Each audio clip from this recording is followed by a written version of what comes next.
কোরবানি এমন একটি ইবাদত যে ইবাদতে বিশেষভাবে আমাদের এখলাস এবং নিষ্ঠার বিষয়টিকে গুরুত্বের সাথে দেখা আমাদের জন্য অপরিহার্য।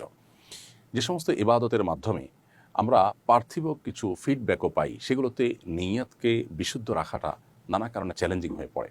কোরবানি সেরকম একটি ইবাদত। কোরবানির মাধ্যমে আমরা ফ্রেশ গোশত আহরণ করতে পারি, গোশত নিজেরা খেতে পারি। আল্লাহ তাআলা সেই সুযোগ আমাদের জন্য রেখেছেন। এজন্য কোরবানির ক্ষেত্রে নিয়তের অসাধুতা, অশুদ্ধতা এটা ব্যাপকভাবে আমাদেরকে গ্রাস করতে পারে, স্পর্শ করতে পারে, আমাদের ইবাদতকে নষ্ট করে দিতে পারে। আল্লাহ রাব্বুল আলামিন কেবল সে সমস্ত মানুষের দান গ্রহণ করেন যারা মুত্তাকি, অর্থাৎ তাদের অন্তরে তাকওয়া আছে, আল্লাহ ভীতির চেতনা থেকে কাজটা করেন, সেটাই শুধু আল্লাহ তাআলা গ্রহণ করেন। আল্লাহ তাআলা আরও বলেছেন, লা ইয়ানালাল্লাহা লুহুমুহা ওয়ালা দিমাউহা ওয়ালাকিন ইয়ানালুহু তাকওয়া মিনকুম।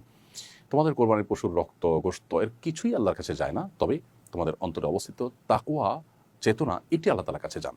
আজকাল লোক দেখানো কোরবানি, লৌকিকতার কোরবানি, প্রদর্শন ইচ্ছা থেকে কোরবানি, সামাজিক মর্যাদার প্রতিযোগিতার কোরবানি, সামাজিক মর্যাদা রক্ষার কোরবানি, মুখ রক্ষার কোরবানি, এই সমস্ত কোরবানি থেকে আল্লাহ আমাদের সবাইকে হেফাজত করুন এবং কোরবানি হোক শুধুই আল্লাহ সন্তুষ্টির আশায়। আল্লাহ আমাদের সবাইকে সেই তৌফিক দান করুন।